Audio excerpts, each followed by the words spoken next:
Hi everybody, today we're talking about the importance of launches. Whether you are a new ambassador or you want to help a team member get going in the right direction, you need to do a launch or think about a launch. So today we have Wendy Larson and Brenda Martin here, and we are going to convince you why a launch is important.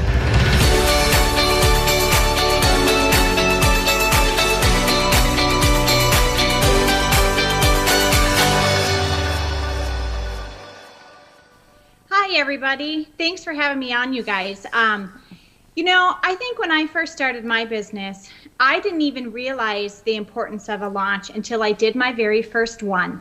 And I just wanted to get the word out about Plexus. I knew what it was doing for my health. I knew I had a lot of friends that were having health issues and struggling with some very particular health issues, and I knew how much the products could help them. So I threw myself a launch. I did not wait for an event to go to. I did not look for any events. I didn't know anything about holding an event. I just invited a bunch of friends to a mutual location or a centralized location that everyone could get to easily. I had about 30 people show up at my very first launch party. Wow. And I just shared with them the catalog. I talked about the products. I read testimonies because I was the only testimony that I knew of in my area. I didn't know of anybody. So I shared my testimony, and then I found testimonies and shared them with everybody. Wow. And it was really successful. People were really excited to try Plexus, and I think it is a great way to get going. And instead of waiting for someone else to do it for you, just to dive in and do it. That's amazing, Wendy. Okay, so what stood out to me was you didn't wait for your upline from Tennessee to drive up to Minnesota to do a launch. You didn't say, well, there's nobody in my area doing events. I guess I just can't do them. You just did it. I love that you read testimonies. You too. I'm thinking that is so brilliant because you had one, your own, and there's 100 out there, so totally had to use those. Good. Mm-hmm. Good. I love it. Now, what do you say when you have a new team member join you? What do you do about a launch then?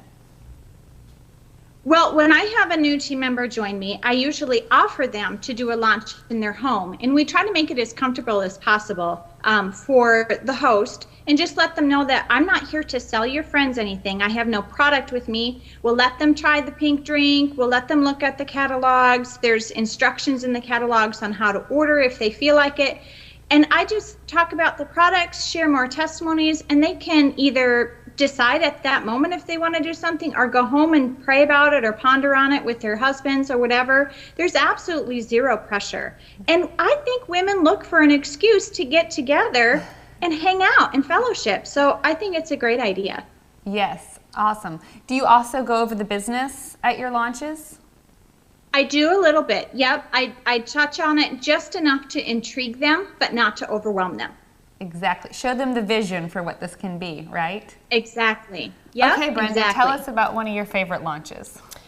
One of my favorite ones was a gal in my area who was very much helped by the product. She had a great health testimony, and she was so excited. I mean, just bubbling over excited. And so she was telling everybody, and I had a launch for her in her home. She was just so gracious and had a few snacks there for everybody. We came in and the living room was so crowded we literally had no more seating places.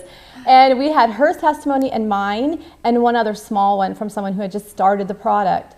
And it was amazing for her. She got a lot of customers, a lot of people excited and having great health stories like she does now.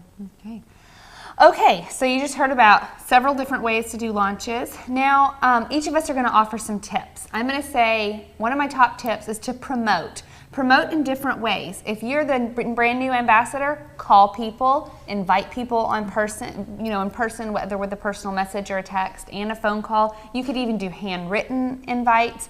But don't just make a Facebook event and expect people to see the notification. Because I don't see, I miss notifications, but if someone messaged me or called me or texted me, or a combination of the three, and then said, hey, it would really mean a lot to me if you could be there. This is a new business I'm doing. It's really helping me and my friends and family, and it would just mean a lot to me if you could be there.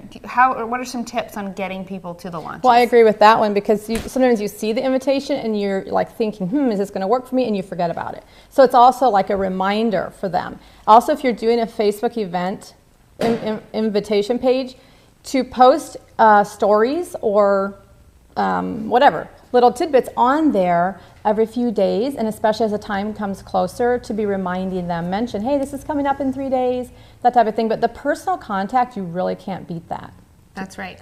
Okay, Wendy, any last tips for getting people to launches?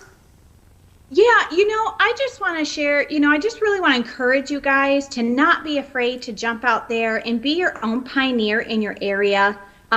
You may not realize what a blessing this business is until you get that very first paycheck, and you may not realize the lives that you touch from somebody whose health has been improved. So don't let fear hold you back. Just go ahead and do it. Pioneer the way. You have so many resources and so many people to back you up and to help you. Just do it. You will be so glad that you did. All right, well, I think that's ending on a good note. Just do it. Absolutely. All right, thanks, Wendy. Thanks, Brenda. Welcome.